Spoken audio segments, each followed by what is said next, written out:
Welcome to my Hebrew channel, and I'm looking at Ruth 1 verse 12 right now. This is still part of the dialogue that Naomi's presenting to her daughters-in-law.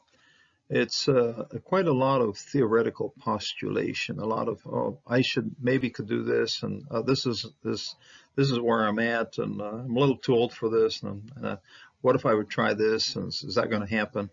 All kinds of off-the-wall arguments and suggestions that after a while you're just going to say, hey, you can't sort this out yourself. In other words, whatever you're proposing is not going to work. It's not a good thing at all.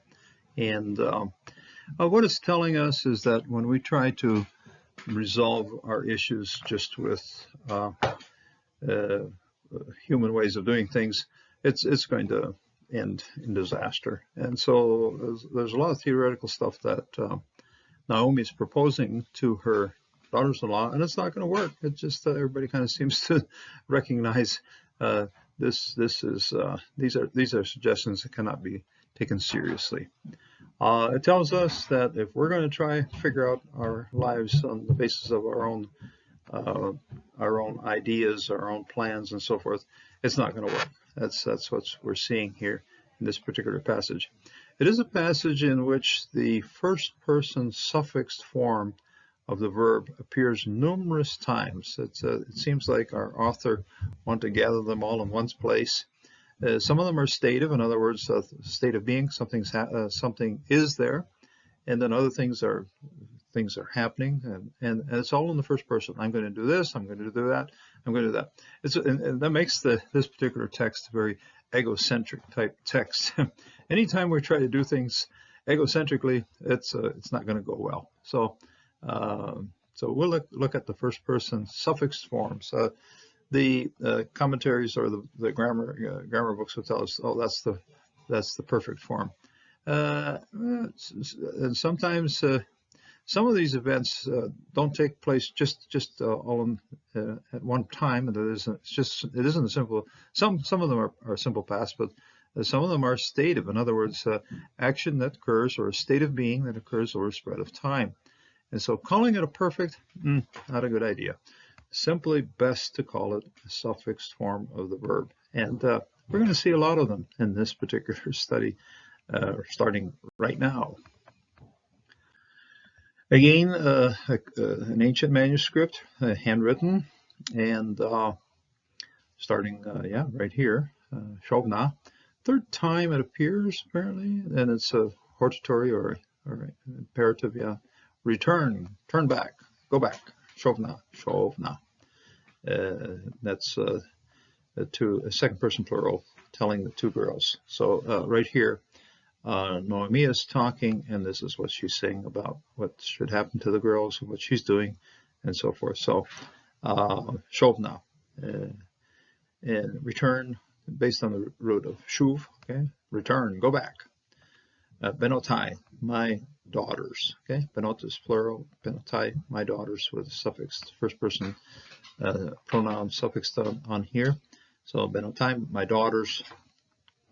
Lechna, and this one's shuv, and this one's halach. Okay, so the root would be hey lamed kaf. The hey is suffered feticist. Here we have a syncope of the surik, but here we have a feticist of the hey. So lechna, okay, lechna. I was trying to pronounce the hey, which isn't there. Okay, lechna, go back, walk, take a walk, take a hike. And both of these here, na here, feminine, and this one's also a feminine ending as well. This one is with a nun comments, and this one's a nun comments hey, but they both basically do the same thing. Return, please, go please. Walk, go, please, do it, okay. Take a walk, return, and then take a walk. Both of them have the same, even though the structure is slightly different. This nun is a final nun, and this one's an internal nun because there's still a hey at the end here. So shovna, return, walk, go, okay, go, you go, plural, and plural ending of feminine. Ki, because zakanti. This is a zayin, okay? Zakanti. I am old. Zakan is zakan is to be gray-haired. I'm zakan, okay? I've got gray hair. So zakan. Zakanti, I am old. And this in the trade is known as a stative verb. It's a condition of being, okay? I am old now and have been old for a while, and I hopefully will be old for some more time. But this is what I am, okay? Zakanti. I am old. And being old, there's some things that are hard to do anymore. And one of them is this here. Mi hayot, in order to be, okay? Now, compared to be, this is a comparative mem, in order to compared to be with, okay? Mi hayot, to be with, okay? La ish, to be with a man, with a husband. Translators will put in husband just to sort of condition it to a good relationship. But it is ish, it is man, to be with a man. This is why I'm mentioning some place that has men along the way. I'm suggesting Jericho. But hayot, mi hayot, laish, to be with a man. Ki, amarti, this is because, amarti, I am saying, okay, this is what I'm saying. This is something I'm proposing, okay. It's something I'm saying, but it's something, even though I say it, don't really believe it apparently. But anyway, this is what I'm saying. This is what I'm proposing. This is what I'm going to be saying, okay. Amarti, I'm saying this. These kind of verbs, you know, the incidentally, you see, this is zakanti, hayot, this is an infinitive, and this one's amarti, I'm saying. This is yeshli, tigwa.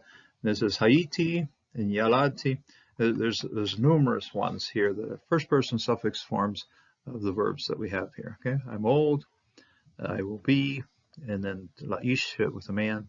Ki, because amarti, because I'm saying to you.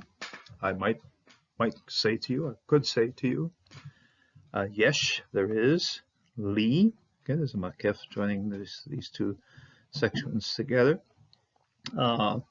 Yesh is there is, the particle of existence, okay, there is.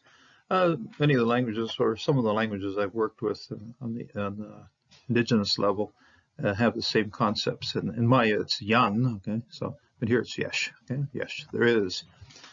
Take a good look at it. Works also in modern Hebrew. So yesh, there is, exists, there exists, or there is, or I have. Also possessive sense to it. Okay. Yesh li, there is to me. Tikva. Tikva is hope. Is there any kind of hope for me at all?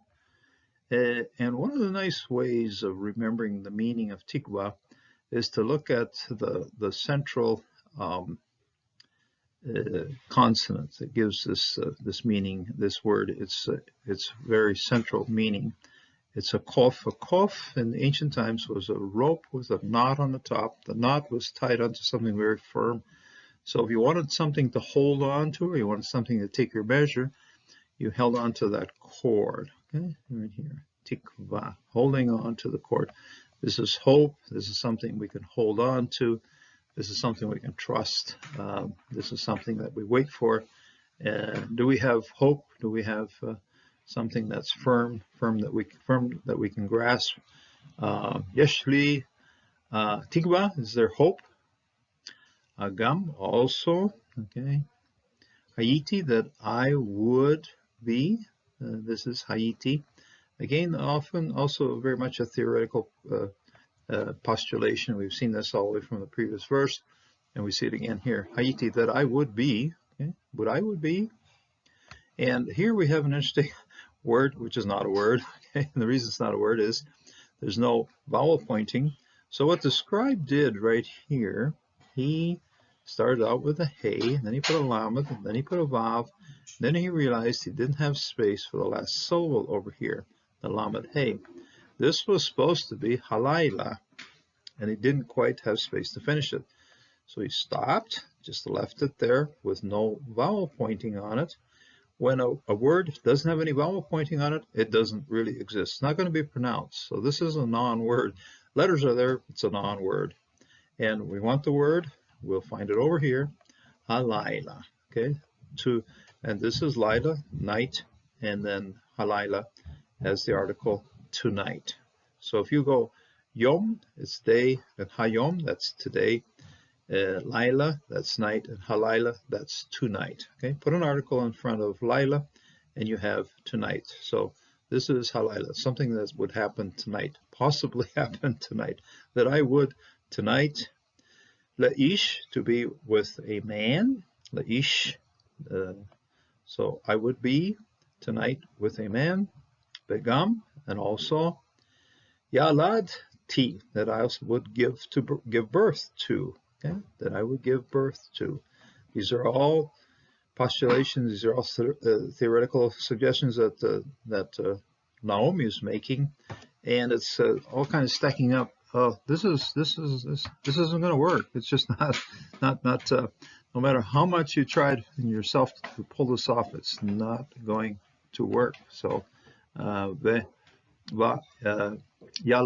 T, that I would give birth. Banim, to sons, okay? That's the plural form, masculine plural form of sons, okay? Banim, that I would give birth to sons, banim.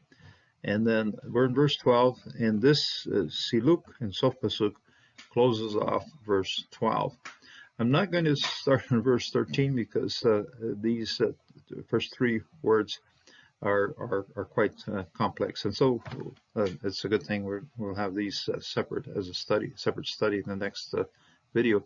But what we have here is a very self-centered portion of the scriptures. I'm old.